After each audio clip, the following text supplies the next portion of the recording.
ভারতের আড়াই চাল, বাংলাদেশ পাকিস্তান বেহাল।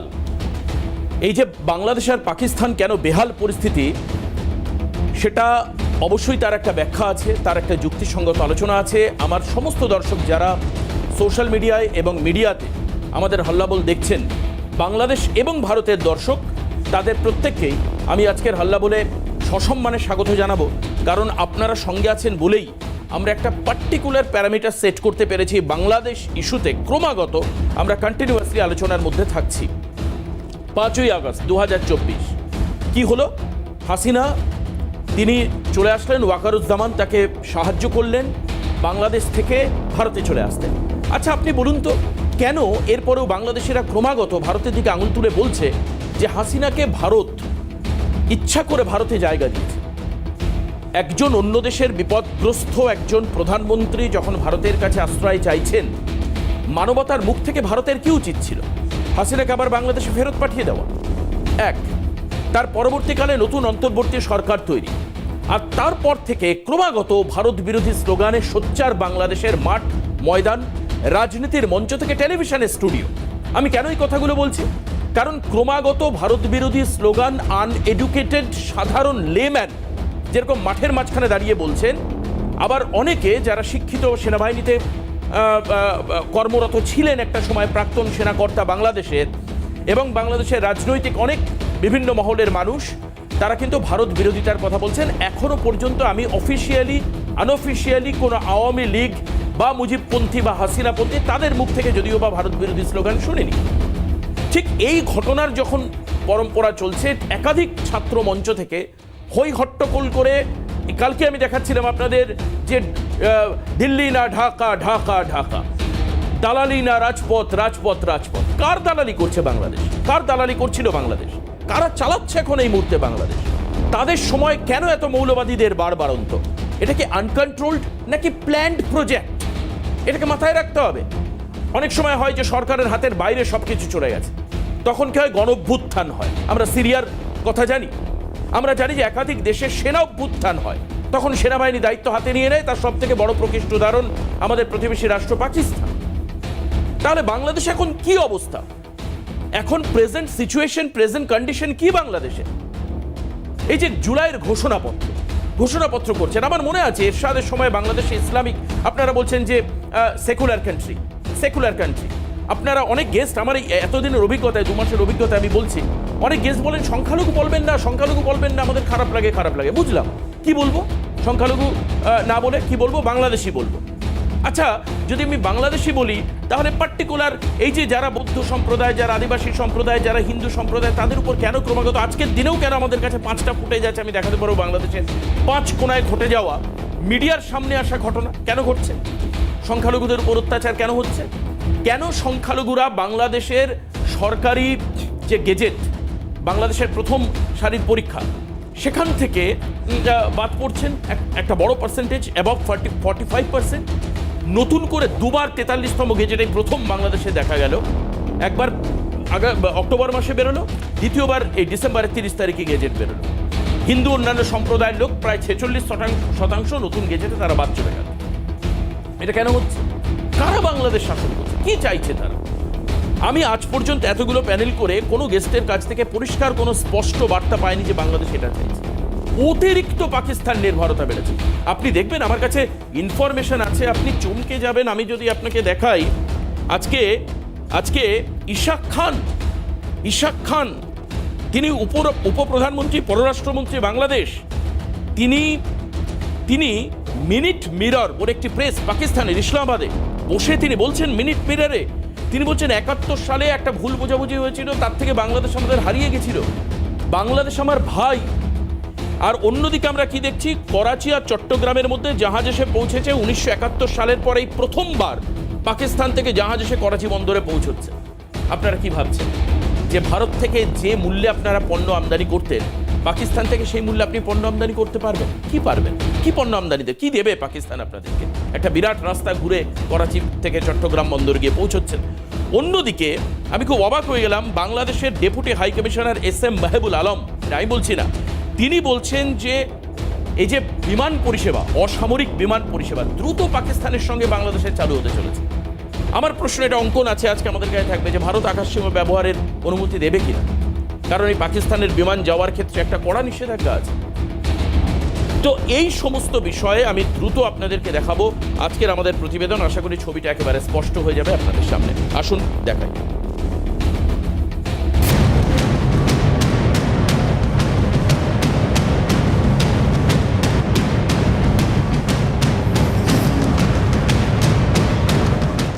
দু 2024-এর 5ই অগস্টের পর থেকে বাংলাদেশের সেনা কিংবা রাজনৈতিক নেতা, মৌলবাদী থেকে সাধারণ মানুষ প্রায় সবার মুখেই শোনা গেছে ভারত বিরোধী স্লোগান। প্রকাশ্য সভা থেকে রাজপথের মিছিলে ভারতের বিরুদ্ধে বিষোদ্গার করতে দেখা যাচ্ছে বাংলাদেশিদের। বিষয়টা যতক্ষণ শুধু মৌখিকভাবে প্রতিফলিত হচ্ছিল ততক্ষণ তাকে গুরুত্ব দেয়নি ভারত। কিন্তু যখন পড়ে পাওয়া 14 আনার মতো বাংলাদেশের দায়িত্ব পাওয়া বর্তমান কর্তা ব্যক্তিরা নিজেদের জাত মান খুইয়ে পাকিস্তানের সাথে মাখামাখিতে ব্যস্ত হয়ে পড়ল, সেই সখ্যতা যখন আবার বাণিজ্যিক সখ্যতা, সামরিক সখ্যতায় পৌঁছলো, তখন পরিস্থিতির দিকে নজর দিতেই হলো ভারতকে। কারণ প্রতিবেশী হলেও প্রধান শত্রুপক্ষ পাকিস্তানের সাথে বাংলাদেশের এই অধার্মিক সখ্যতা ভারতের কাছে কখনোই গ্রহণযোগ্য হতে পারে না। এক্ষেত্রে ভারত প্রথমে অবোধ বাংলাদেশকে বোঝাতে কিছু কূটনৈতিক পদক্ষেপ নিলেও চোরে না শোনে ধর্মের কাহিনী। ভারত বিরোধিতা কমাতো দুরস্ত, বরং উল্টে বাংলাদেশে হিন্দু সনাতনীদের উপর হামলা বাড়তে শুরু করলো। এমনকি ভুয়ো মামলায় সন্ন্যাসী চিন্ময় কৃষ্ণকে গ্রেপ্তার করে কারাগারে পাঠালো বাংলাদেশ। চট্টগ্রামে গণতন্ত্র লুণ্ঠিত হতে দেখল ভারত তথা বিশ্ববাসী। পাশাপাশি ঢাকায় সঙ্গীতের মেহফিল থেকে শুরু করে বিশ্ববিদ্যালয় চত্বর, পদ্মার জল, সর্বত্রই পাকিস্তানি আধিকারিক ও অতিথিদের অবাধ বিচরণ লক্ষ্য করা গেল। এমন পরিস্থিতিতে হঠাৎ জেগে উঠল আরাকান আর্মিরা।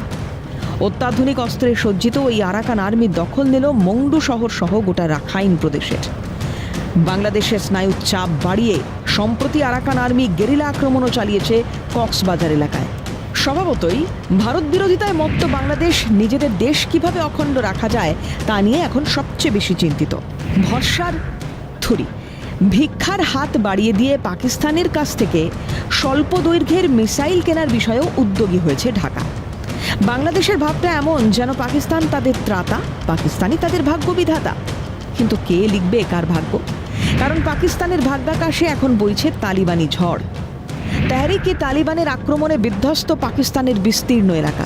দ্রুত সেদেশের খাইবার পাখতুনখোয়া এবং বালুচিস্তান ভেঙে বেরিয়ে আসার সম্ভাবনা তৈরি হয়েছে।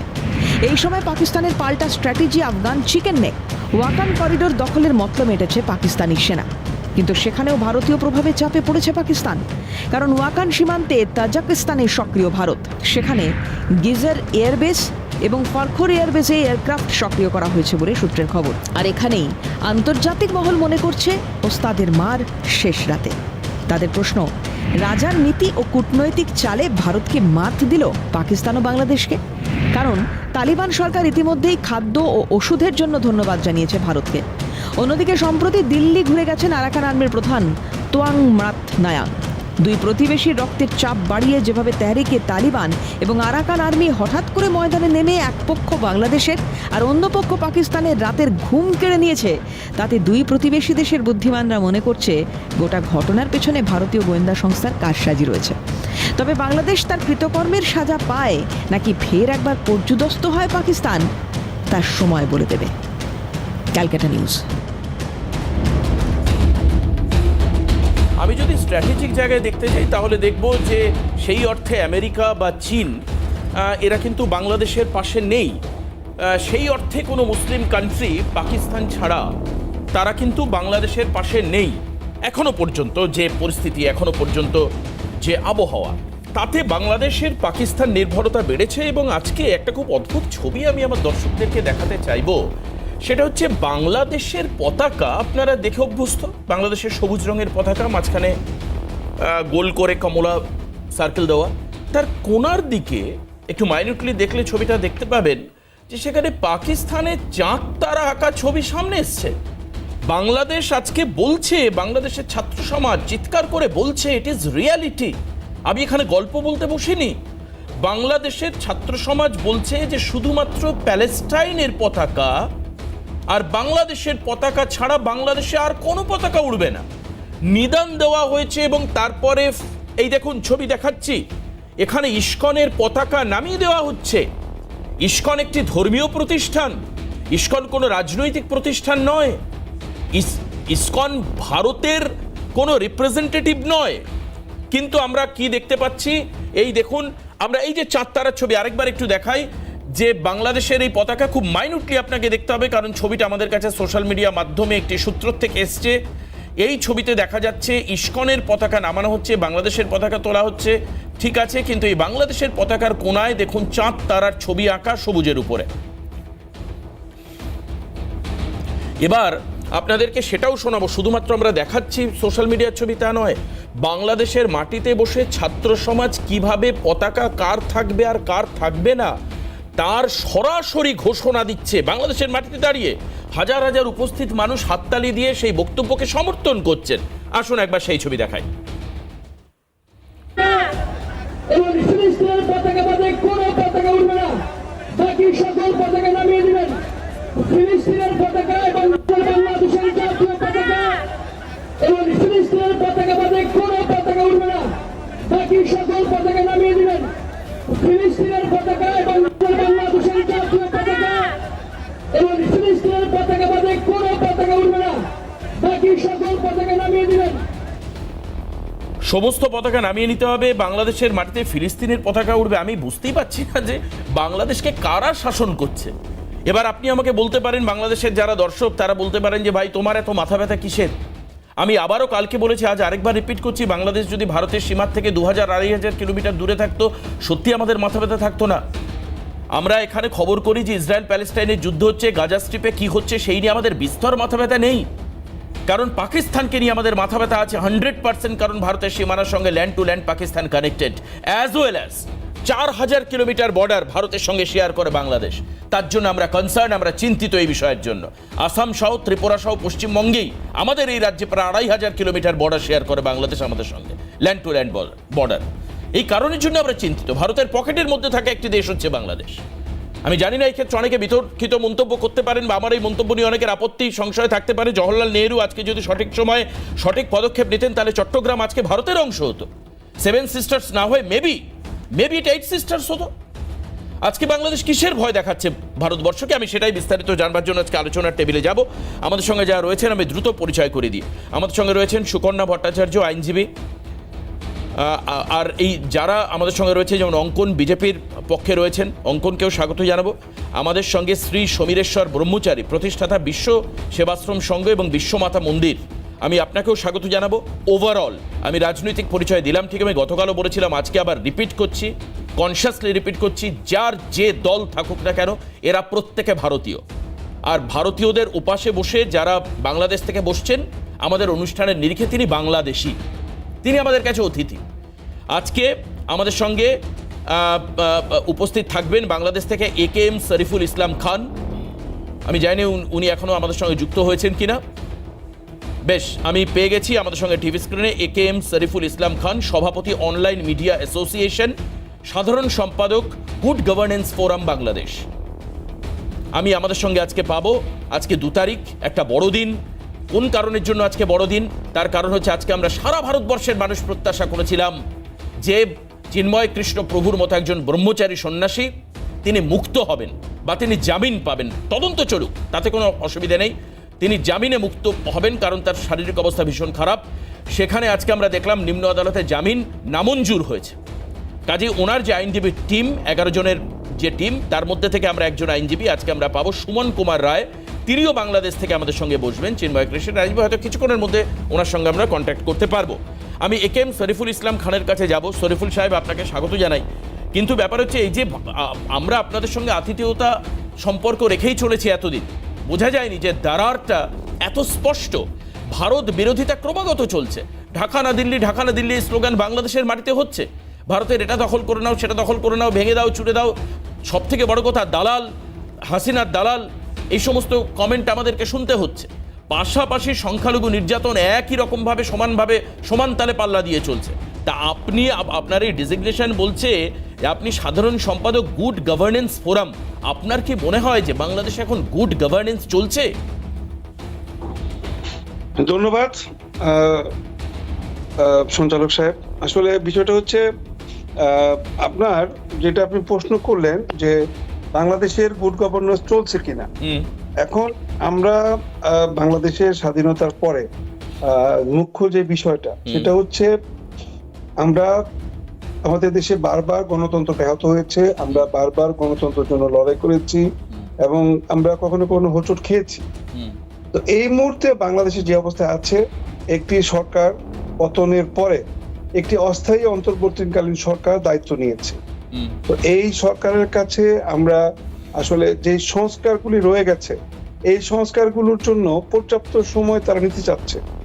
এখন যেটা প্রশ্ন, আজকে যেটা বিষয় যে চিন্ময় কৃষ্ণর যে আজকে যে জামিনের যে বিষয়টা আপনি বলতে চাচ্ছেন, আমি জামিনের বিষয়ে আসছি, কিন্তু তার আগে আমার একটা প্রশ্নের উত্তর দিন।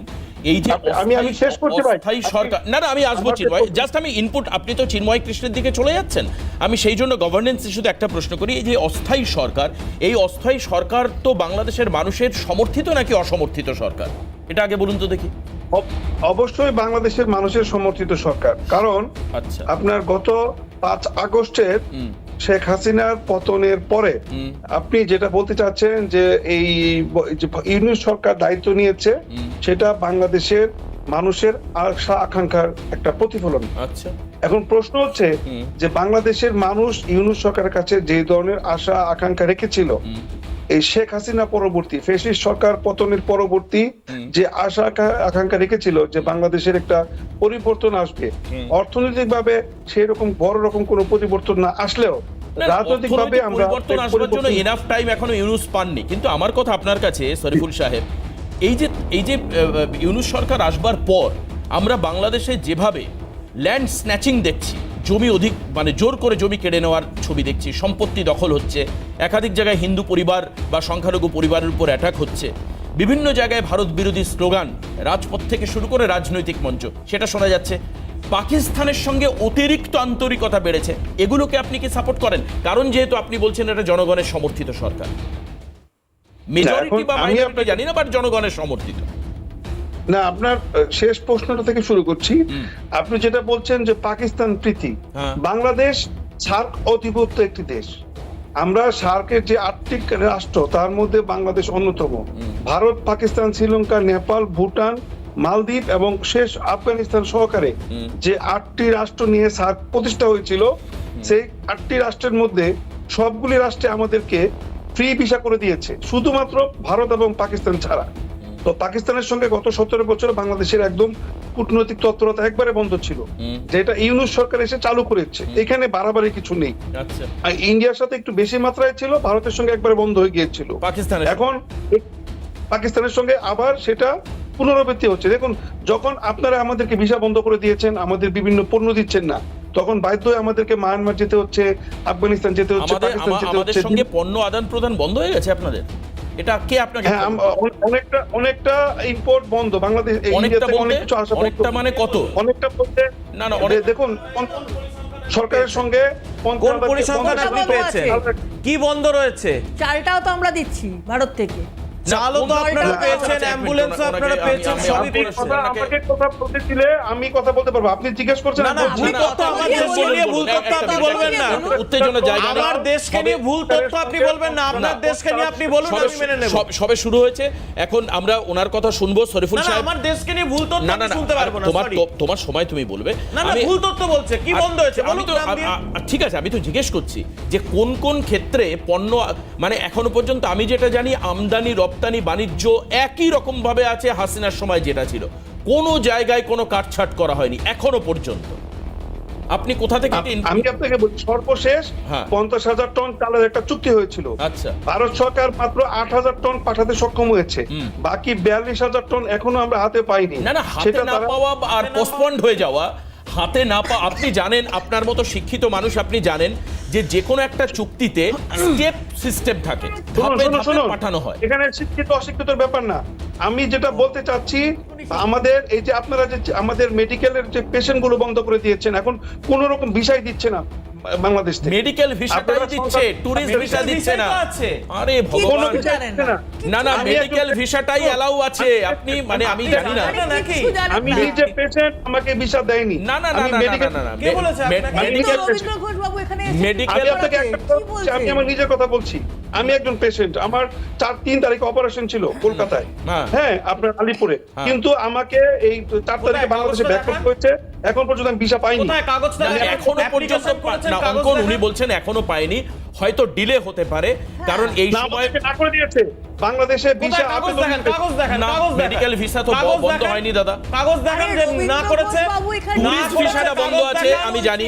না করেছে, কাগজ দেখান, বলছে? মেডিকেল না, ভিসা না, না, ক্যান্সেল না, হয়েছে। এটা ঠিক আমি এটা মানতে পারছি না। অফিশিয়ালি আপনার আপনাদের কাছে মতো- কি কমিউনিকেশন হচ্ছে আচ্ছা দেখান। একটা মিনিট। আমি একটি কথা যদি মিথ্যা বলে থাকি, আমার এখানে না না না, আপনি হয়তো ঠিক বলছেন, আপনি পাসপোর্ট ফেরত দেওয়া হয়েছে। আচ্ছা। ভারতের এমপিসি শরীফুল ইসলাম খান। না সেটা আমার আমি আপনাকে একটু আপনি একটু medical শান্ত হন। visa অঙ্কন cancel একটা করা minute। হয়েছে, না, কোথায়? আচ্ছা আমি একটা কথা বলে দিই আপনাকে, এখনো পর্যন্ত ভারত সরকারের মেডিকেল ভিসা বাতিল সংক্রান্ত কোনো খবর নেই।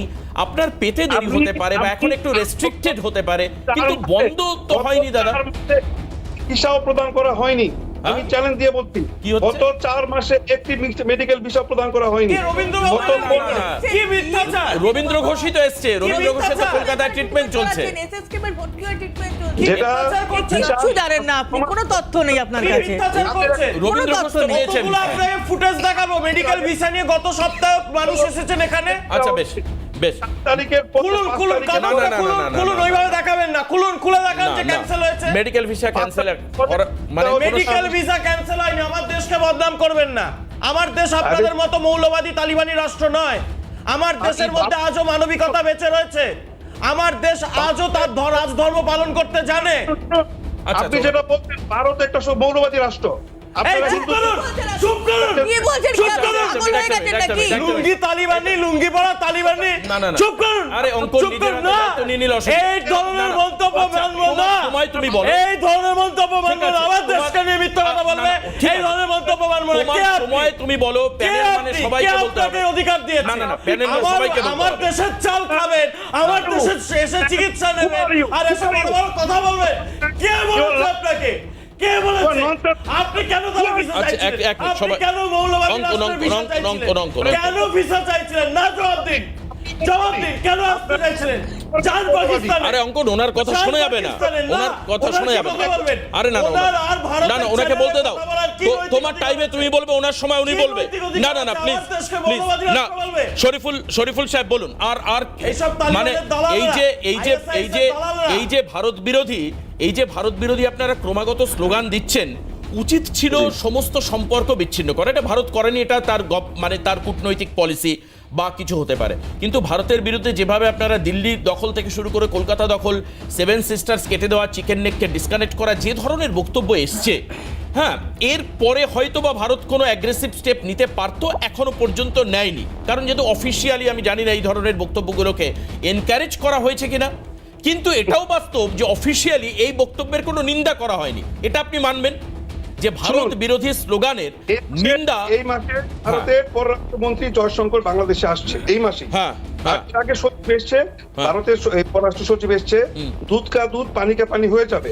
আর দুই দেশের সরকারের মধ্যে এখন পর্যন্ত অত্যন্ত সুন্দর এবং সুলভ সম্পর্ক রয়েছে। দুই দেশের সরকার এই সম্পর্কটাকে আরো এগিয়ে নেওয়ার জন্য চেষ্টা করে যাচ্ছে, কাজ করে যাচ্ছে। আপনি যেটা বলছেন না, মৌলবাদী, তবে আপনাকে একটা আমি কথা বলি, আপনাদের মৌলবাদী প্রীতি আর পাকিস্তান প্রীতি থাকলে আমার মনে হয় না ভারত আপনাদের এই মানে এই ভ্যাসটামো মেনে নেবে।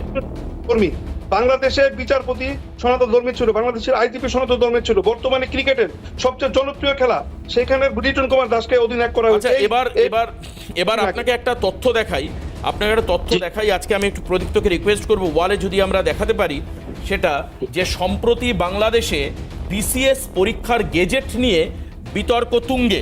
আসি একবার আমরা একটু দেখাই আপনাদেরকে ওয়ালে, একটা মিনিট আমি একটু দেখাই যে এই যে আপনি বৈষম্যের কথা বলছেন, বৈষম্য আদতে আছে কি নেই একটা জাস্ট এক্সাম্পল আমি দেখাই। আসুন দেখি, এই হচ্ছে দেখুন, দেখে নিন, নতুন গেজেট 168 জন বাদ পড়ল। বাংলাদেশের পরীক্ষা বিসিএস, এই পরীক্ষার হিন্দুরা বাংলাদেশের মোট জনসংখ্যার 7% কাছাকাছি, 6.5 থেকে 7-এর কাছাকাছি, আপনি হয়তো মানবেন। পরের পয়েন্টে যাই, বৈষম্যের ক্ষেত্রে সেই হারটা 46% ওপর, অর্থাৎ 100 জনের সঙ্গে বৈষম্য হলে তার সঙ্গে 46% বৈষম্য হয় হচ্ছে সংখ্যালঘুদের উপর, হিন্দুদের উপর।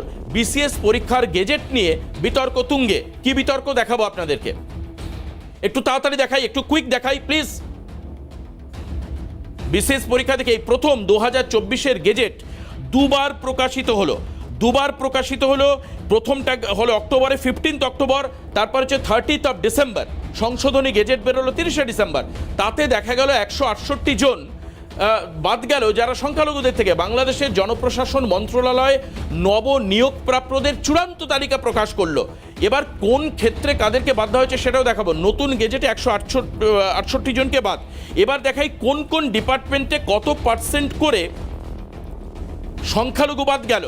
দেখো, হিন্দু সংখ্যা যে 168 বাদ গেছে, তার মধ্যে হিন্দুদের সংখ্যা হচ্ছে 77 জন, 45.83% হিন্দু সম্প্রদায় যারা বাদ গেলেন নতুন গেজেট থেকে। অর্থাৎ বাংলাদেশের চাকরি পাওয়ার ক্ষেত্রে, সরকারি চাকরি পাওয়ার ক্ষেত্রে একটা প্রতিবন্ধক পরিস্থিতি তৈরি হলো।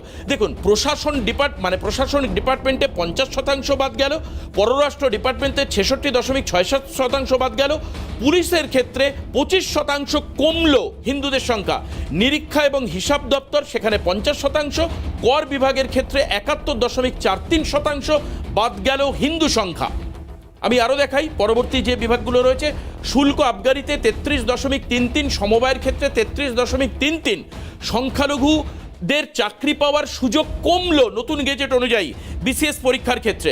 রেল দপ্তরের ক্ষেত্রে 100% বাদ গেল, খাদ্য দপ্তরের ক্ষেত্রে 66.67% চাকরি পাওয়ার সম্ভাবনা সংখ্যালঘুদের কমে গেল, হিন্দুদের কমলো। তার সঙ্গে কিছু খ্রিস্টান এবং আদিবাসী সম্প্রদায়ের মানুষ আছেন, ডেফিনেটলি বৌদ্ধ অল্প সংখ্যক রয়েছেন। পরিসংখ্যান ডিপার্টমেন্ট সেখানে 100% কমলো। পশু এবং মৎস্য সম্পদ, প্রাণী সম্পদ সেখানে 33.33% চাকরি পাওয়ার সম্ভাবনা সংখ্যালঘুদের ক্ষেত্রে বাংলাদেশে কমলো। আমি আপনাকে বলছি, যিনি বসে রয়েছেন বাংলাদেশে, কৃষিতে 40%, স্বাস্থ্যতে 20%, গণপূর্ততে 100%, সাধারণ শিক্ষার ক্ষেত্রে 55.55% চাকরির সম্ভাবনা কমে গেল। এই উপরের শতাংশের হিসাবে নতুন নিয়োগের ক্ষেত্রে কিছু দপ্তর পুরোপুরি সংখ্যালঘু শূন্য করা হলো। ট্রাই টু আন্ডারস্ট্যান্ড, সংখ্যালঘু শূন্য হলো, অর্থাৎ যেখানে 100% সম্ভাবনা কমে গেল, সেখানে যারা পুরনো ছিলেন তারা আছেন, কিন্তু নতুনদের ক্ষেত্রে সম্ভাবনা কমলো। আসুন একটা বিরতি নেব, বিরতির পর ফিরে আমরা সরাসরি চলে যাব। শ্রী সমীরেশ্বর ব্রহ্মচারী রয়েছেন, প্রতিষ্ঠাতা বিশ্ব সেবাশ্রম সংঘ, বিশ্বমাতা মন্দির। চিন্ময় কৃষ্ণ প্রভুর বিষয় নিয়ে আমরা আলোচনাতে থাকবো। আজকে যে ঘটনা হলো, তারপর কি ভাবছে সন্ত সমাজ, জানাবো। আপনাদের সঙ্গে থাকুন। আজকে হলো না জামিন, এবং এই যে জামিনের যে প্রক্রিয়া, তাতে নানান রকম বাধা আমরা দেখে এসেছি। শেষে চিন্ময় কৃষ্ণ প্রভুকে নিম্ন আদালত জামিন দিল না। জামিনের যে মামলাটি ছিল সেটি নিম্ন আদালতে গ্রহণ হলো এবং খারিজ হলো জামিনের আবেদন। ঠিক সেরকম জায়গায় দাঁড়িয়ে শ্রী সমীরেশ্বর ব্রহ্মচারী রয়েছেন আমাদের সঙ্গে। গতকাল আমাদের সঙ্গে মহামণ্ডলেশ্বর মহানির্বাণী আখড়া পরমাত্মানন্দজি ছিলেন। তিনি বলছিলেন, কালকে আমার আজও কথাটা এখন প্যানেল করতে গিয়ে মনে পড়ছে, যে আজকে আমরা সবাই বিনিদ্র রাত কাটাবো, কারণ আমরা আতঙ্কে আছি। আমরা মনে করছি যে সঠিক সমাধান যেটা আমরা প্রত্যাশা করছি সেটা হবে না। এবার আপনার কাছে যাব। এখন এই মুহূর্তে বাংলাদেশের যে অবস্থা, তাতে কি ভাবছে ভারতীয় সন্ত সমাজ?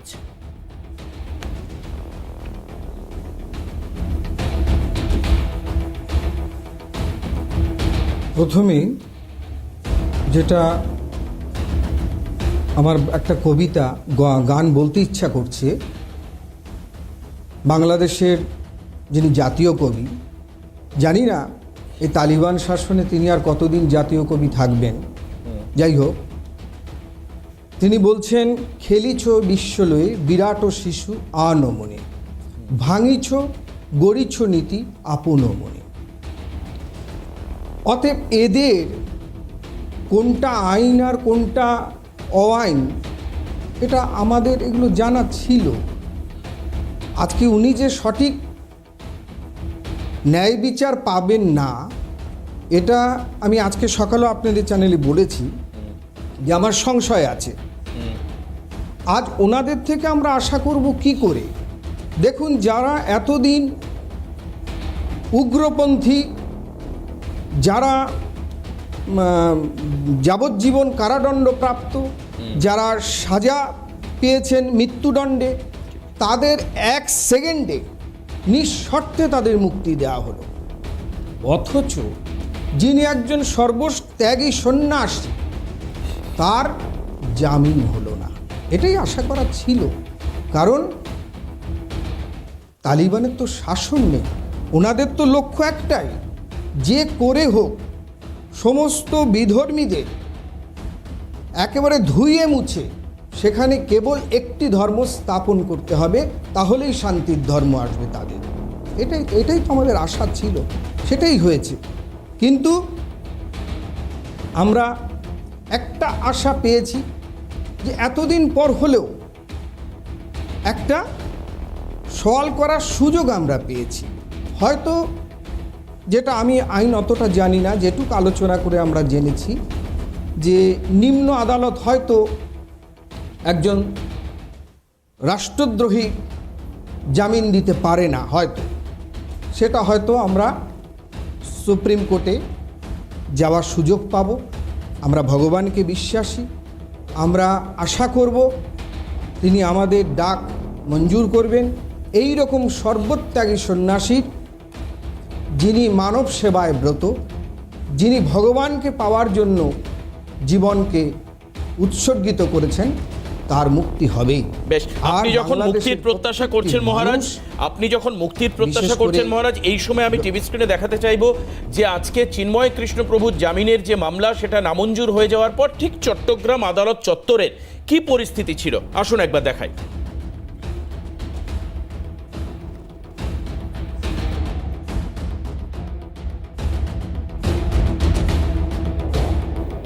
আমরা এই ছবি দেখতে পাচ্ছি, এটা হচ্ছে আগের ছবি, যখন চিন্ময় কৃষ্ণ প্রভুকে 25শে নভেম্বর গ্রেপ্তার করা হয়েছিল। পরবর্তীকালে দেশদ্রোহিতার মামলায় তাকে অভিযুক্ত করা হয়। দেখুন,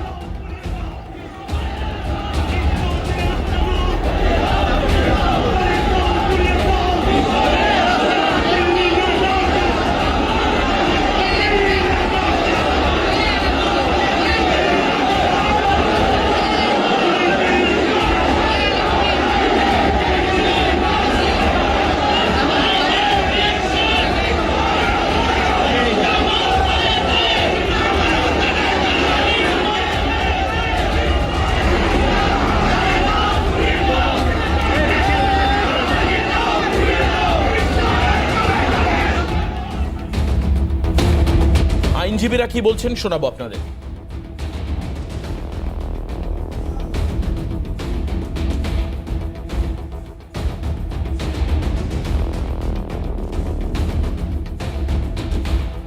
দিল যে যেহেতু মামলাটা এখনো ইনভেস্টিগেশনে আছে, এমন অবস্থায় যেহেতু ইনভেস্টিগেশন রিপোর্ট আসে না, যেহেতু রাষ্ট্রদ্রোহীর অপরাধ, ওনার বিরুদ্ধে রাষ্ট্রদ্রোহীর ধারা আছে, ধারাটা ধারাটা হচ্ছে নন ভ্যালিবল ধারা। এমন অবস্থায় যেহেতু কোনো রিপোর্ট আসে নাই, মামলা ইনভেস্টিগেশন আছে, মামলার জামিন শুনানি অন্তে রিজেক্ট করেছে।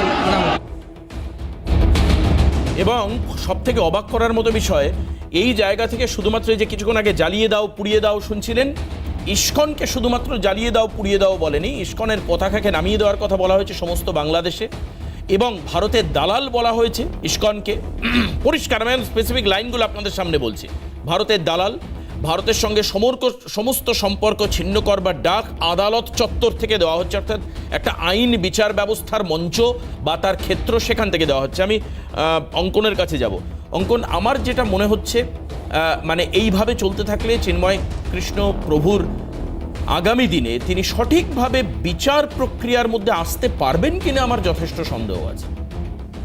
আমারও তাই মতামত যে প্রথম কথা মানে বাংলাদেশের যা বর্তমানের পরিস্থিতি দেখছি, দেখুন সমগ্র রাষ্ট্র ব্যবস্থায় যদি নৈরাজ্য ছড়িয়ে পড়ে, তখন মানুষ যদি বিচার খুঁজতে কোথাও যায়, তাহলে তো বিচার ব্যবস্থার কাছেই তারা বিচার প্রার্থী হবে। কিন্তু বিচার ব্যবস্থায় যদি এই ধরনের একটি পরিস্থিতি আমরা দেখতে পাই, এটা মানে কোনো মতেই, যেখানে মানবাধিকার বলে কিছু নেই, কারণ উকিল বা আইনজীবী যারা থাকেন তাদেরকে আমরা শ্রদ্ধা করি যে তারা তাদের যুক্তির মাধ্যমে, তাদের তথ্যের মাধ্যমে, তাদের ব্যাখ্যার মাধ্যমে আইনি প্রক্রিয়ার মাধ্যমে সওয়াল জবাব করবেন, কিন্তু এইভাবে যেভাবে আমরা একটি আদালত চত্বরে যে দৃশ্য আমরা দেখতে পাচ্ছি, এর আগেও যেটা মানে দেখেছি, বাধা দেওয়ার ছবিটা পরিষ্কার দেখা যাচ্ছে। এটা বাধা দেওয়ার শুধু প্রসিডিউরটাকে নয়। আমরা চলতেই দেব না। আমরা বাধা সেটা নয়, মানে যদি এইখানে ধরুন যদি জজ সাহেব যদি চট্টগ্রাম আদালতে বসে তিনি চিন্ময় কৃষ্ণ প্রভুর পক্ষে রায় দিয়ে দিলেন, তাহলে তার প্রাণ সংশয় হতে পারে কিনা এই আদালত চত্বরের অবস্থা দেখে তো সেটাও মনে হচ্ছে Definitely. যে আদালত চত্বরে, কারণ এই ধরনের জায়গায় তো আমরা দেখেছি রাষ্ট্রপ্রধানরা মৌলবাদী শক্তির হাতে খুন হতে হয়। পাকিস্তান বলুন বা মানে বাংলাদেশ বা এখন যাকে পূর্ব পাকিস্তান বলাটাই ভালো, তো এই জায়গায় তো এমত অবস্থায় দাঁড়িয়ে আপনি বা আমরা কি আশা করব? আমার মনে হয় বাংলাদেশের মধ্যে থেকে চিন্ময় কৃষ্ণ প্রভুর মুক্তির কোনো সম্ভাবনা নেই।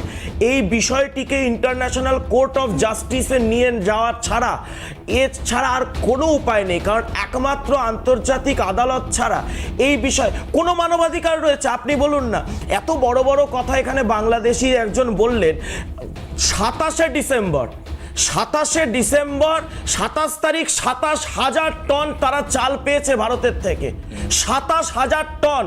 তার মানে আপনি ভাবুন 27,000 টন পেয়েছেন, শুধুমাত্র ডিসেম্বরে 180 টন পেঁয়াজ পেয়েছেন, 500 টন আলু পেয়েছেন। এটা তাদের খাদ্য দপ্তরের সচিবের দেওয়া পরিসংখ্যান যে না এতটা আমদানি হয়েছে।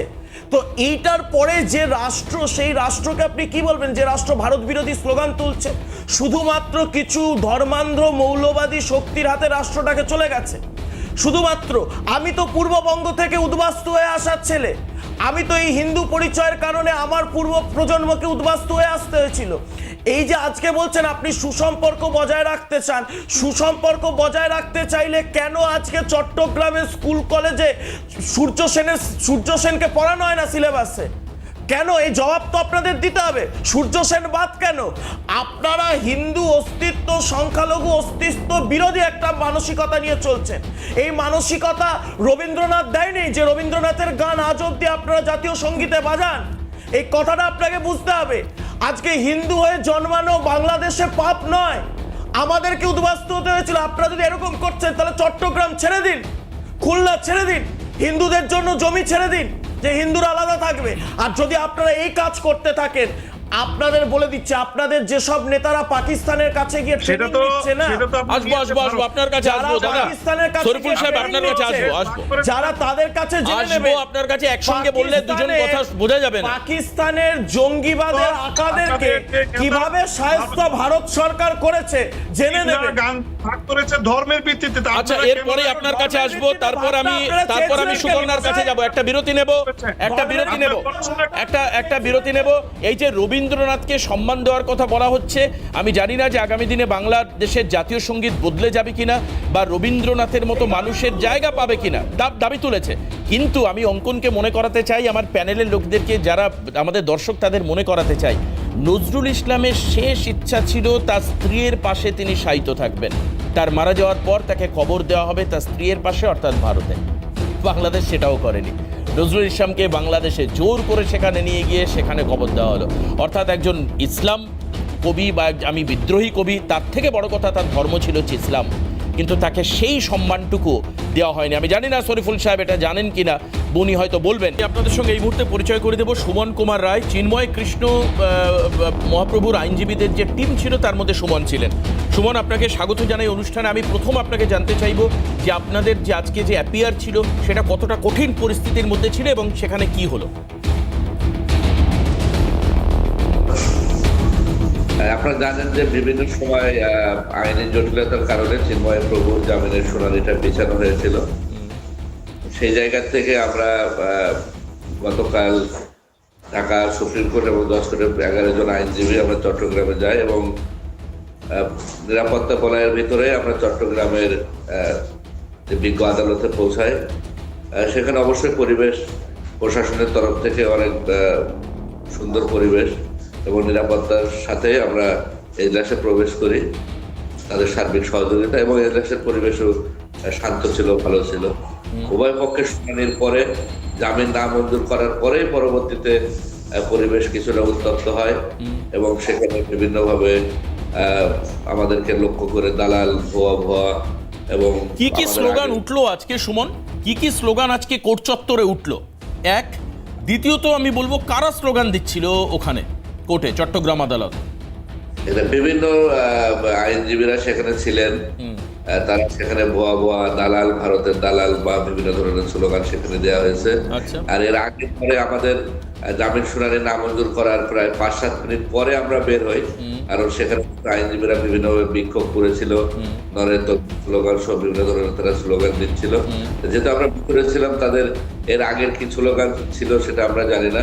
আচ্ছা। তবে আমরা বেরোনোর সময় তারা ভুয়া ভুয়া দালাল, ভারতের দালাল বলে আচ্ছা, স্লোগান। আরেকটা একটু কথা বলুন, এই যে জামিন নামঞ্জুর করার যে অর্ডারটা দেওয়া হলো, সেই অর্ডারে জামিন নামঞ্জুর করবার জন্য কোন কোন কারণ উল্লেখ করা হলো? আপনি কি দেখেছেন অর্ডারটা, অর্ডার শিটটা? অর্ডারটা এখনো পর্যন্ত তো আমরা হাতে পাই নাই। আপনি জানেন যে পরিবেশ এরকম খুবই উত্তপ্ত পরিবেশ ছিল।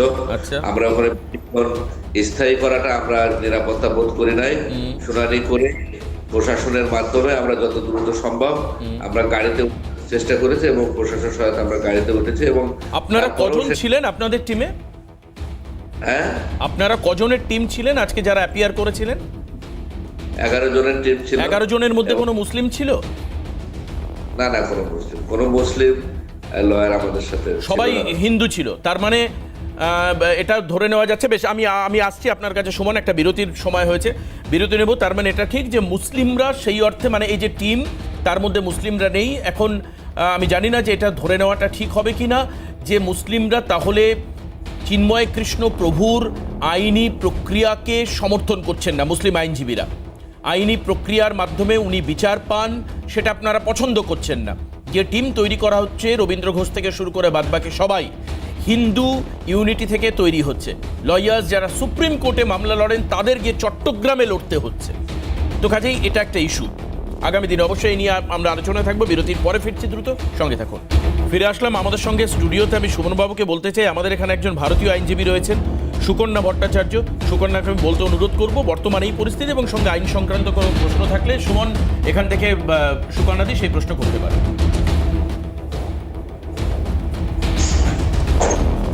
সুকন্যা, আপনার। সুমনবাবু নমস্কার, আপনাকে অজস্র ধন্যবাদ। আমি ভারতীয় আইনজীবী হিসেবে আমাদের আইনজীবী পরিবারের পক্ষ থেকে আপনাকে অবশ্যই শুভেচ্ছা জানাচ্ছি। আশা করব আগামী দিনে আপনারা নিশ্চয়ই এই যে মহাপ্রভু আছেন, চিন্ময় কৃষ্ণ মহাপ্রভুর মামলায় সাকসেসফুল হবেন। আচ্ছা, একটা প্রশ্ন আমাদের মনে বারবার খুব দাগ কাটছে। আমাদের ভারতবর্ষ, একটু আগে শরীফুল ভাই বলছিলেন ভারত একটি মৌলবাদী দেশ। উনি কোত্থেকে ইনফরমেশন পেয়েছেন জানি না, উনি হয়তো মৌলবাদ ব্যাপারটা ঠিক জানেন না। যাই হোক, ওনাকে আমি এখানে টিচারি করতে আসিনি, তো পরে একদিন শিখিয়ে দেবো যে মৌলবাদ কাকে বলে। সুমনবাবু, আমাদের ভারতবর্ষে আমরা বারবার দেখেছি, সেটা আজমল কাসবি হোক, আফজল গুরুই হোক, রশিদ খান হোক এবং হাজি মস্তান, আপনারা নিশ্চয়ই প্রত্যেকের নাম শুনেছেন। প্রত্যেক ক্ষেত্রে আমরা দেখেছি হিন্দু আইনজীবীরা সমানভাবে মুসলিম আইনজীবীদের সঙ্গে কাঁধে কাঁধ মিলিয়ে এনাদের ডিফেন্স করেছেন। আপনার কাছ থেকে আমি শুনলাম আপনারা যে 11 জন ছিলেন সেই টিমে কোনো মুসলিম ভাই এখানে আইনজীবী হিসেবে ওখানে ছিলেন না। আপনারা ওনাদের নেননি না? ওনারা মৌলবাদের দ্বারা প্রভাবিত হয়ে আপনাদের সাথে একজনের মামলায় কাঁধে কাঁধ মিলিয়ে লড়াইটা করেননি। ভারতবর্ষে কিন্তু আমরা আইনজীবী, সেখানে আমরা কোনো ধর্ম দেখি না। আমরা আইনজীবী মানে আইনজীবী, সেখানে মুসলিম হতে পারে, সেখানে হিন্দু হতে পারে। আপনাদের এই ব্যাপারটা ঠিক বুঝলাম না, যে আপনাদের এই 11 জনের টিমে কেন একজন মুসলিম বা ইসলাম ধর্মাবলম্বী কোনো আইনজীবী নেই। শরীফুল বাবু বলছিলেন যে ভারতবর্ষ থেকে ওনারা খুবই বঞ্চিত। আরে শরীফুল ভাই, মনে করুন আপনারা যে স্বাধীনতাটা উপভোগ করছেন সেটাও ভারতবর্ষের দান। সেই দানটা আপনারা আজকে অস্বীকার করছেন। আপনারা, আমাদের বলতে লজ্জা করছে ভাই, আপনারা তো আমাদের বন্ধু দেশ, বলতে লজ্জা করছে। বাংলাদেশের আপনারা যারা আছেন তারা এত বড় বেঈমান যে আমাদের দেওয়া স্বাধীনতাটাকে আপনারা অস্বীকার করছেন। আপনারা মাঝে মাঝেই বলে থাকেন চিকেন নেক কেটে দেবো, কলকাতা দখল করব, আসাম দখল করব, একটু থামাবো, একটা ছোট্ট বিরতি নেওয়ার সময় আছে। আসার পর আবার সুকন্যা বলবেন, আমি কন্টিনিউ করতে বলবো এবং সঙ্গে আপনাদের কাছেও আবার সবার কাছে যাবো। যে শরীফুল ভাইয়ের বিরুদ্ধে একাধিক প্রশ্ন আছে, সেগুলো আপনি উত্তর দেবেন এবং সুমন বাবুকে আমি উত্তর নেবো যে কোন পরিস্থিতিতে এমন হলো যে মুসলিমদেরকে এই টিমের মধ্যে নেওয়া গেল না, নাকি তারা আসতে চাইলেন না, কোনটা। একটা বিরতির পর ফিরে আগে প্রথম এই প্রশ্ন নেব, তারপর অবশ্যই আমরা আবার অনুষ্ঠানে যাব। সঙ্গে থাকুন। এবং যে প্রশ্ন ছিল সুমন বাবুর কাছে, সুমন বাবু কি উত্তর দেবেন?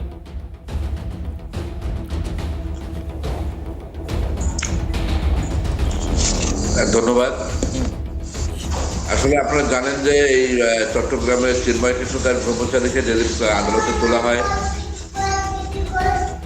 সেদিনই কোর্ট চত্বরে একটি অনাকাঙ্ক্ষিত পরিস্থিতির সৃষ্টি হয়েছে। সেখানে আমাদের একজন সহকর্মী, আমাদের ভাই আলিফ, তাকে হত্যা করা হয়েছে। কে বা কারা হত্যা করছে সেটা তদন্তাধীন, তারা বিষয়ে প্রার্থনা করি। পাশাপাশি সেই কারণে পুরো চট্টগ্রাম আদালত প্রাঙ্গণটাই একটি সাম্প্রদায়িক রূপ দেওয়া হয়েছে। সেখানে হিন্দু মুসলিম চিন্ময় প্রভুর পাশে দাঁড়ানো মানেই তাকে ভারতের দালাল বা হিন্দুর দালাল হিসেবে আখ্যায়িত করার একটা বিষয় ছিল, এবং সেখানে দাঁড়াবে তাদের একটা নিরাপত্তার বিষয় ছিল।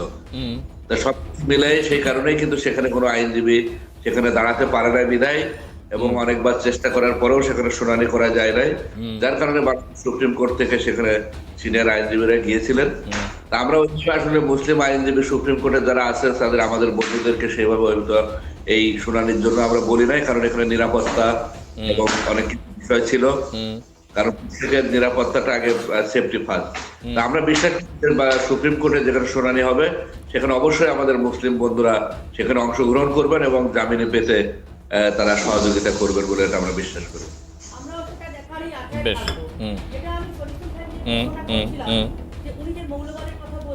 এবং উনি একটা কথা বলেছেন যে ওনাদের জাতীয় কবি, বাংলাদেশের জাতীয় কবি নজরুল ইসলাম। শরীফুল সাহেব, আপনার অডিও মনে হয় মিউট রয়েছে, একটু দেখুন। নিশ্চয়ই একটা কথা মনে আছে, বা এই কবিতাটা নিশ্চয়ই আপনি শুনেছেন।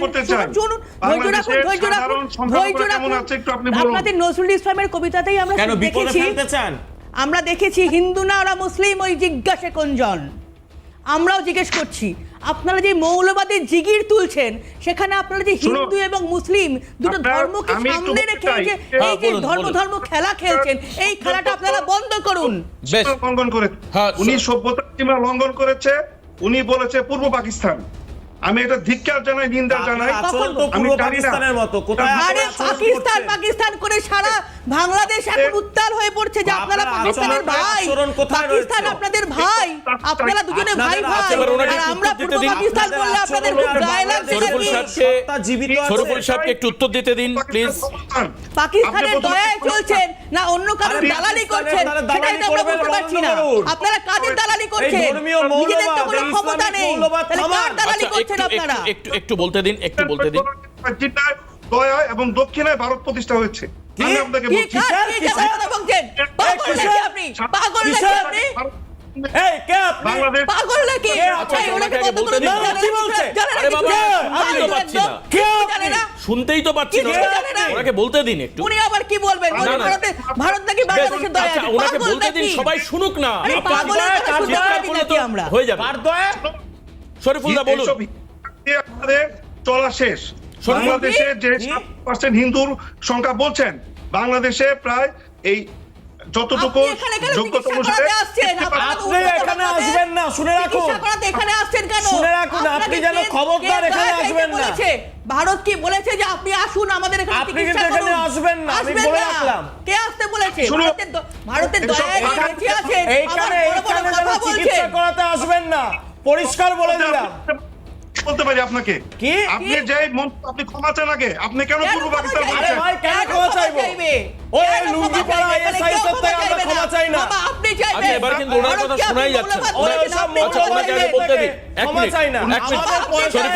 শরীফুল সাহেব আপনি এবার বলুন। না না, এক মিনিট, শরীফুল বাবু বলুক। আপনি বলে নিন, ওনারা তারপর উত্তর দেবে। আপনি বলুন আপনি কি চাইছেন। আপনার মাথাটা কেটে যাচ্ছে, আপনি একটু লেন্সটাকে ঠিক করুন ক্যামেরা। আরে মাথা নাক সব কাটা গেছে, ওনার তো মাথা কাটা গেছে, সামাজিকভাবে সব কাটা গেছে। আচ্ছা নির্দেশে একটু সিঙ্গেল করো তো, সিঙ্গেল করো ওনাকে, আমি ওনার কথা আলাদা করে একটু শুনতে চাই প্লিজ। চিন্ময় কৃষ্ণ দাসের নির্দেশে পুলিশের উপরে অ্যাসিড নিক্ষেপ করা হয়েছে এবং তার নির্দেশে প্রমাণ আছে, কি প্রমাণ আছে? প্রমাণ আছে, কি প্রমাণ আছে?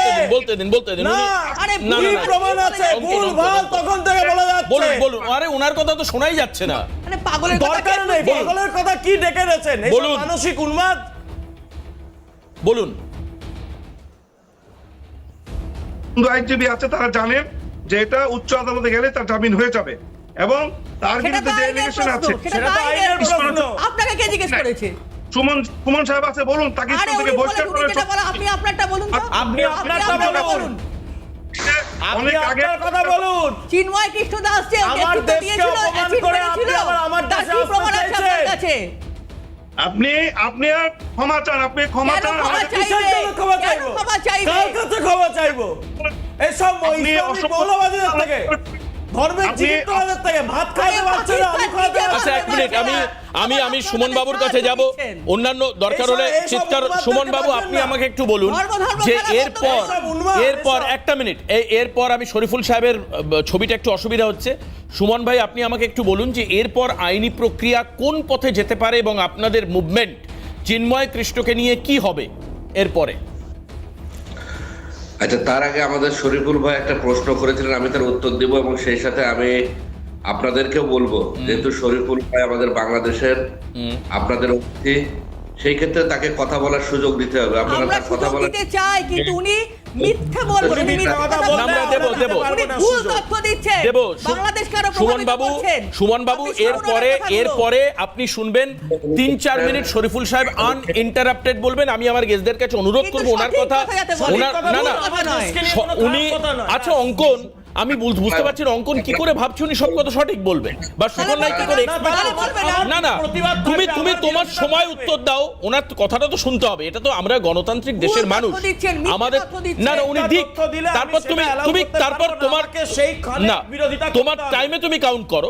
বেশ, সুমন বাবু বলুন না, প্লিজ। কোনো কাউন্টারের দরকারই নেই সুমন বাবু সকলের বলুন। কথা। হ্যাঁ আগে শুনে নিন আপনারা। হ্যাঁ সুমন তাহলে বাবু। আমাদের কেউ আর ডাকবেন না, কারণ আমরা এইগুলো পাওয়া পছন্দ করি। আপনি কথা বলার সময় কথা বলেন, আপনার সময় আপনি বলেন, কথা বলতে দেন। কেন ভাইয়ের ব্যাপারে দুঃখ সুমন বাবু লাগছে? প্লিজ একটা মিনিট। সুমন বাবু বলুন আপনি বলুন আইনি প্রক্রিয়া কোন দিকে যাবে? এই প্রক্রিয়ার আগে শফিকুল ভাই একটা প্রশ্ন করেছেন যে বাংলাদেশের সংখ্যালঘুরা কেমন আছে। আমি বলবো যে বাংলাদেশের সংখ্যালঘুরা কোন সরকারের আমলে ভালো ছিল না। জমি দখল থেকে শুরু করে ধর্ষণ, লুণ্ঠন, অত্যাচার, নির্যাতন, এটা নিত্য নৈতিক সবসময় সব সরকারের আমলে চলেছে, সব সরকারের পৃষ্ঠপোষকতায় চলেছে। আচ্ছা এবং যখন যে সরকার ছিল সব সরকার এই সংখ্যালঘু সম্প্রদায়ের উপরে অত্যাচার নির্যাতন করেছে। আমরা অতীতেও ভালো ছিলাম না, আওয়ামী লীগ সরকারের আমলেও ভালো ছিলাম না, এখনো ভালো নেই। আমরা বরঞ্চ ভিত্তির ভিতরে আছে, নিরাপত্তায়। আচ্ছা আমাকে একটা কথা শুনবো, বলুন এই ক্ষেত্রে কি রাজনীতিক উস্কানি আছে নাকি ধর্মীয় উস্কানি আছে? আমাকে শুধু এটা বলুন, এই যে সংখ্যালঘুদের যে খারাপ অবস্থা আপনি বলছেন, রাজনৈতিক কোন দলের কারণে না ধর্মীয় কারণে? এটা দুটোই, এটা রাজনৈতিক এবং ধর্মীয়। যেহেতু এখানে পার্শ্ববর্তী বড় দেশ হিন্দু এবং তারা এই বিষয়গুলো কোনোভাবে মেনে নিতে চায় না। তারা চায় যে এই বিষয়গুলো, এবং এখানে যেহেতু হিন্দুরা আছে, তারা হিন্দুদেরকে ভারতের দালাল বা রয়ের এজেন্ট মনে করে। তো ভারত তো হিন্দু রাষ্ট্র এখনো হয়নি ভারত সুমন ভাই। ধর্ম নিরপেক্ষ ভারত তো দেশ। সেকুলার কান্ট্রি, ভারত তো ধর্ম নিরপেক্ষ নয়, এই মানে হিন্দু ভারতে রাষ্ট্র হিন্দুও নয়। আছে, ভারতে মুসলিমও আছে, পাশাপাশি আছে। এবং মুসলিমরা এখানে আরামে আছে পশ্চিমবঙ্গে, পুরো ভারতেই। পুরো ভারতেই রাদার। এত কথা বললে তো আর কথা বলার সময় কথা আচ্ছা বলা বলুন যায় না। বলুন বলুন বলুন বলুন বলুন আওয়ামী বলুন। লীগের দেখেছে যে আওয়ামী লীগের নেতারা বলেছে যে হিন্দুদের এক পা থাকে বাংলাদেশে, এক পা থাকে ভারতে, কিন্তু দুর্ভাগ্যবশত আজকে তাদের দুই ভাই কিন্তু ভারতে। সব সরকারের আমলে আমাদের অত্যাচার নির্যাতন করেছে, কোন সরকারের আমলে নির্যাতন বন্ধ ছিল না। আমি এবার আইনের প্রক্রিয়ায় যাচ্ছি। চিন্ময় প্রভুর বিরুদ্ধে যে মিথ্যা মামলা হয়েছে, এটা একদম মিথ্যা মামলা, ষড়যন্ত্রমূলক মামলা। এই মামলার কোনো আইনগত কোনো ভিত্তি নাই, এবং জেলা জজ চাইলে এটা জামিন দিতে পারতেন, কিন্তু উনি জামিন দেন নাই। উনি চেয়েছেন বা রাষ্ট্রযন্ত্র চায় চিন্ময় প্রভুকে জেলে আটকে রেখে সনাতনী সম্প্রদায়ের যে আওয়াজ, এই কণ্ঠস্বরকে বন্ধ করার জন্য। এটা বাংলাদেশের প্রত্যেকটা রাজনৈতিক দল যখন ক্ষমতায় থাকে তখন তারা বিভিন্ন যারা আন্দোলন সংগ্রাম করে তাদের দমন নিপীড়ন করার জন্য এই কাজগুলো করে। আইনের শাসন থেকে শুরু করে বিচার বিভাগ, আইন বিভাগ এবং প্রশাসনকে তারা ব্যবহার করে। এবং দেখেছে আওয়ামী লীগের আমলে যতগুলো মামলা হয়েছে, এই সরকার ক্ষমতা আসার পরে সব মামলা থেকে তাদেরকে খালাস দেওয়া হয়েছে। আবার যখন এই সরকার চেঞ্জ হবে, তাদের বিরুদ্ধে হাজার হাজার মিথ্যা মামলা হবে, আবার আওয়ামী লীগের যত মামলা হয়েছে তারা সব খালাস পেয়ে যাবে। তো এটা বাংলাদেশে আমরা মনে করি যে আইনের শাসনের ক্ষেত্রে কিছুটা প্রশ্নবিদ্ধ আছে, এবং চিন্ময় প্রভুর যে জামিন না দেওয়াটা, এটা আমরা মনে করি যে আমরা ন্যায় বিচার পাই না, আমরা আশাহত। তবে আমরা বিশ্বাস করি যে উচ্চ আদালতে আমরা জামিন পাবো। বেশ বেশ বেশ বেশ। এরপর আমি আসবো শরীফুল সাহেবের কাছে। আপনি বলুন, যদি বিরতি নিতে হয় আমাদের মাঝখানে আমরা বিরতিটুকু নেব। আপনি বলুন, অঙ্কন এবং সুকন্যার কাছে আমাদের অনুরোধ, আপনারা শুনে তারপর উত্তর দিন, নাহলে ওনার কথা কিছুই শোনা যাবে না, যেহেতু উনি বাইরে বসে আছেন। স্টুডিওতে হলে যে আলাপচারিতাটা হতে পারতো সেটা বাইরে থেকে অসুবিধা। শরীফুল সাহেব বলুন। জি, আমি বলছি যে আমি এখানে বলা হয়েছিল খাদ্যদ্রব্যের যে তালিকা এক বন্ধু দিয়েছে, সেই তালিকাটা আপনার ওনার অনেক ভুল আছে তথ্যে। আমি এই কারণে ভুল বলছি, আমরা ভারতের উপর অনেকটা ডিপেন্ডেন্ট ছিলাম এই খাদ্য আমদানির ক্ষেত্রে, বিশেষ করে আলু, পেঁয়াজ, চাল এবং বিভিন্ন খাদ্য সামগ্রী। দেখুন, আমি প্রথম শোতেই বলেছিলাম যে আমরা একটি বাংলা ভাষাভাষীদের রাষ্ট্র চেয়েছিলাম, আমরা হিন্দু মুসলমানদের রাষ্ট্র চাইনি। নেতাজি সুভাষ চন্দ্রের স্বপ্ন ছিল একটি ভারতবর্ষ, কিন্তু উনি যখন ছিলেন না, উনার অনুপস্থিতিতে এই যে জিন্না, গান্ধী, সোহরাওয়ার্দী, শেরে বাংলা, মাওলানা আবুল কালাম আজাদরা কি করলো? ধর্মের ভিত্তিতে দেশ ভাগ করলো, একটি ভুল ভাগ করলো। এবং ক্রমাগত কারণে 1971 সালে স্বাধীনতা যুদ্ধ হচ্ছে, সেই যুদ্ধের 9 মাস পরে ভারত আমাদেরকে সৈন্য পাঠিয়েছে। আমি যদি ভুল বলে অফ দ্য রেকর্ড, আমাদের স্বাধীনতার কিছুদিন আগে ভারত আমাদের সাহায্য করেছে চূড়ান্ত পর্যায়ে, এবং পাকিস্তান সোলজার বাহিনী বাংলাদেশের ঢাকার মাটিতে ভারতের সেনা কর্মকর্তার কাছে আত্মসমর্পণ করে। এখন আপনারা বলছেন পূর্ব পাকিস্তান, আজও আপনারা 54 বছর পরে বলছেন পূর্ব পাকিস্তান। আমি অন্য প্রসঙ্গে আসি। আপনারা বলছেন যে আমরা এই যে বাংলাদেশের সংখ্যালঘুর যে বিষয়টা, এই হিন্দু কার্ড, এই যে সুমন দা বসে আছে বাংলাদেশের এখন বর্তমান ক্রিকেট দলের অধীনে হচ্ছে লিটন চন্দ্র দাস, এবং বাংলাদেশের সেনাপ্রধান থেকে ধরে আইজি প্রধান থেকে ধরে সব জায়গায় আমাদের মধ্যে যে সহমর্মিতা, আমি জানি না সুমন সাহেবের কয়জন মুসলমান বন্ধু আছে, আমার 1 ডজন হিন্দু বন্ধু আছে, আমার বেডরুমে বসে আমরা রাত কাটায় গল্প করি। আমাদের বাংলাদেশে হিন্দু মুসলমানদের কোনো সমস্যা নেই। উনি যেটা বলেছেন উনি বলেছেন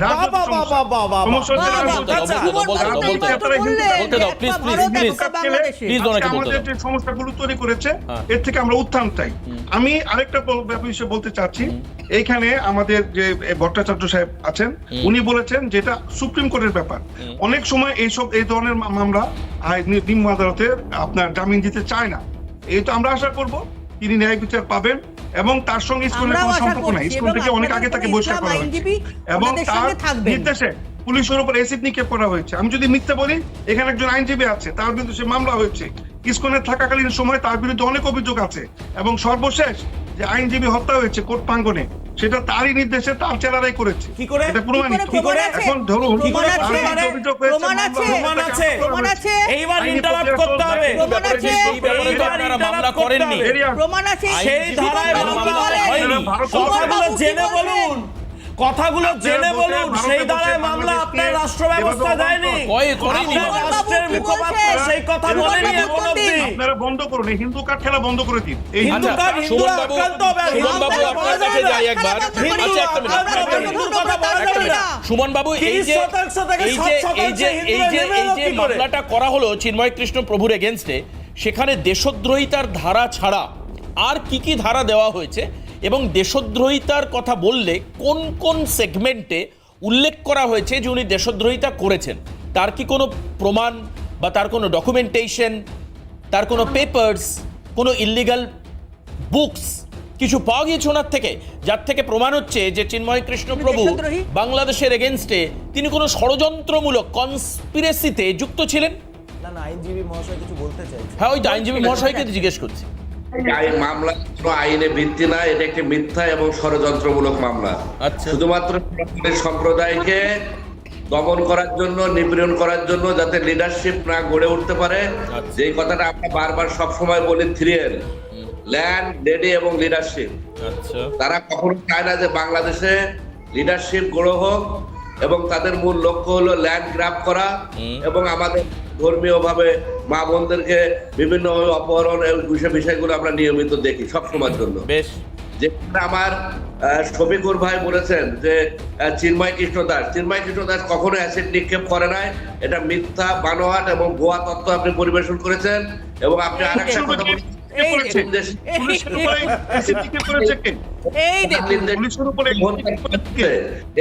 হত্যার সাথে তদন্ত সাপেক্ষে বেরোয় আসবে। আপনি যে কথাটা বললেন, এটা তীব্র প্রতিবাদ এবং নিন্দা জানাচ্ছে। এর ধরনের মিথ্যা এবং ভুয়া তথ্য আপনি যে বলেছেন, এই ধরনের কোন প্রমাণ যদি আপনার থাকে, আপনি আশা করি দেখাবেন। আর এর বিরুদ্ধে যে মামলা হয়েছে, কথা বলার সময় কথা বলবেন, কথা বলবেন। আচ্ছা, শুনে নিন সারিফুল সাহেব, আপনি সুমন বাবুর কথা শুনে নিন। একটু আগে আপনি ভাই ভাই করছিলেন, এখন চিৎকার করলে তো হবে না। আগে সুমন বাবু কি বলছেন শুনে নিন। সহিষ্ণুতা শেষ। হ্যাঁ, সুমন বাবু কি বলছেন শুনে আপনি উত্তর দেবেন। হিন্দু ভাইরাও বসে, কিন্তু সুমন বাবু তো সেই কথা বলছেন। এই মামলার যেখানে পতাকা 5 আগস্টে দাওয়াত দিন আচ্ছা, একটা বিরতি নিই, বিরতির পরে সুমন বাবু আপনি বলবেন, বেরোতে পারে? শরীফুল বাবু উত্তর দেবেন। আপনি বলবেন ডেফিনেটলি, আপনি যেখানটা কন্টিনিউ করছিলেন, আমাদের বিরতিটা টাইমে নিতে হবে, অন টাইম আমি নিয়ে ফিরে আসবো আপনার কাছে আবারও।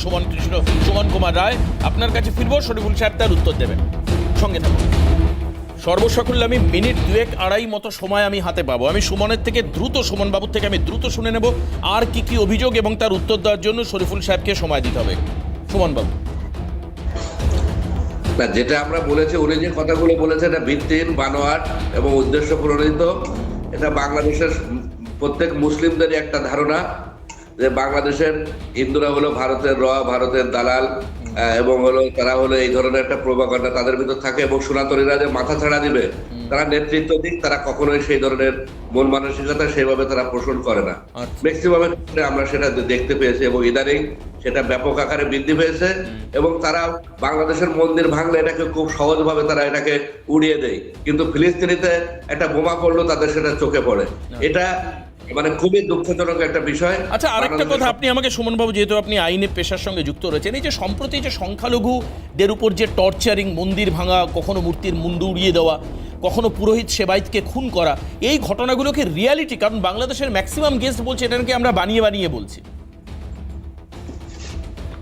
এটার অসংখ্য তথ্য প্রমাণ আমাদের কাছে রয়েছে, ডাটা রয়েছে, এবং গতকালই মৌলভীবাজারের একটা মহাপ্রভুর মন্দির, সেখানে বিগ্রহ ভাঙা হয়েছে, সেখানে পুরোহিত যিনি সেবায় ছিলেন তাকে শারীরিকভাবে লাঞ্ছিত করা হয়েছে মন্দিরে। এবার আমি উত্তর নেব শরীফুল সাহেব। এই হচ্ছে আপনার সেকুলার কান্ট্রি, আপনি বলছিলেন না ভারত মৌলবাদী। শুনুন, এইবার শুনুন, এই হচ্ছে আপনাদের, মানে আপনারা যে ধ্বজাটা ধরে আছেন, সেই ধ্বজার ওপরে যে পতাকাটা উঠছে সেটা মৌলবাদের পতাকা ছাড়া আর কিচ্ছু নয়। দেখুন, আপনাদের দেশে থাকা মানুষের থেকে আমি রিয়েলিটি জানলাম, আপনি শুনুন, এবার আপনি উত্তর দিন। এবার শুনুন, এই সত্যি কথাটা উনি বলার তো জন্য। ওই আপনারা যাকে প্রভু বলছেন একটা ভণ্ড প্রতারক, কি কাকে কি বলছেন? আইনজীবী উনি, আচ্ছা, ওকে। উনি আইনজীবী, উনি তো ওনার পক্ষে বলবেই। না, ভণ্ড ওনাকে আমি প্রতারক চ্যালেঞ্জ বলবেন। করছি, একটি পুলিশের উপর সেনাবাহিনীর উপর অ্যাসিড নিক্ষেপ, এটা 3C ফুটেজে দেখা গেছে, এটা বেরিয়ে আরে আসছে, তদন্তে আপনার বেরিয়ে কাছে কি প্রমাণ বলছেন? নেই, আপনি একটা মৌলবাদী, আপনি একটা আস্ত আইএসআইএস। আমার ভয় নেয় না, আপনার বাংলাদেশ ভয় ঘরে করে। ওই যে আপনি বললেন না বেডরুমে 10 জন হিন্দু থাকে, তারা প্রাণে ফেরে তো, তারা আরো প্রাণে শুনুন, বাঁচে তো। আপনি এই বেডরুম তত্ত্ব, এই বেডরুম তত্ত্ব আমরা ভুক্তভোগী দাদা। শোনেন, আমরা ভুক্তভোগী। ফরিদপুর থেকে পালিয়ে আসতে হয়েছিল, এই বেডরুম কাহিনী দিয়ে আমাদেরকে বাঁচতে পারিনি আমরা। আমাদের বেডরুম ছেড়ে পালাতে হয়েছিল। ওনার আওয়াজটা বড্ড চাপা আসছে, একটু লাউড হবে। ক্ষমা চাইতে হবে। আপনি পাকিস্তানের আরে দালালি কিসের পাকিস্তানের দালালি করবেন বসে বসে, ইসলামিক মৌলবাদকে প্রশ্রয় দেবেন, আমার সরকার বন্ধ করে দিলে খেতে পাবেন না। মৌলবাদী বলবেন, ভণ্ড বলবেন, আর আপনার মতো ইসলামিক মৌলবাদের দালালকে আমাকে প্রশ্রয় দিতে হবে। প্রতিবেশীর সুযোগ নেবেন না, হিন্দু কোড খেলা বন্ধ করুন। কিসের প্রতিবেশীর সুযোগ? আপনি তো শুনলেন, সুযোগ যে আপনাদের দেশে আমাদের সংখ্যালঘুরা নিরাপদ নয়, আপনি তো শুনতে পাচ্ছেন। ফ্যাক্ট, ইনসিডেন্ট এগুলো হচ্ছে, আপনারা চুপ বুঝে রয়েছেন। আমি আশঙ্কিত এখানে সুমন বাবুর জন্য। সুমন বাবু সত্যি কথা বলার জন্য সুমন বাবুর না প্রাণ সংশয় হয় আপনাদের এই তালিবানিদের হাতে, আমি আশঙ্কিত। মৌলবাদী, ভারত একটা মৌলবাদী রাষ্ট্র, কানাডা থেকে নিষিদ্ধ করে। চুপ, ভারত একটা ওই রাষ্ট্রের চাল খায়, ওই রাষ্ট্রের চাল খাচ্ছে, ওই রাষ্ট্রের দুর্ঘটনা হয়েছে, ওই রাষ্ট্রের চাল খেয়ে এইসব ভাওতাবাজি একটাও মসজিদ ভেঙেছে। এবার মাথার ডাক্তার দেখাতে ভারতে আসবেন, ডাক্তার দেখাতে আসুন একবার, মাথার ডাক্তার আসুন দেখাতে একবার, আসবেন। চ্যালেঞ্জ করলাম, ধর্ম তাস খেলা, চ্যালেঞ্জ করলাম। শরীফুল বাবু কি বলছে শোনা যাচ্ছে না। শরীফুল সাহেব আপনি যে, হ্যাঁ বলুন। ঠিক আছে, আমরা ভারত ইসলামিক মৌলবাদী দালাল ভারতে আমাদের বড় বড় কথা বলছে এসে, প্রয়োজন বোধ করছি না। আপনি কোথায়, আপনার জন্ম কোথায় ছিল? পাকিস্তানে, করাচিতে না বেশ, লাহোরে? আজকে আর হাতে সময় নেই, করাচি না লাহোরে? আজকে হাতে সময় নেই। জাস্ট আমি সমীরেশ্বর ব্রহ্মচারী একটা মেসেজ, শান্তির বার্তা, সমীরেশ্বর ব্রহ্মচারী আমাদের সঙ্গে রয়েছেন, আপনার মেসেজ নেব, প্লিজ প্লিজ শেষ করব। সব এইসব দালালগুলো এসেছে। সমীরেশ্বর ব্রহ্মচারী, প্লিজ আপনার মেসেজ শান্তির পক্ষে।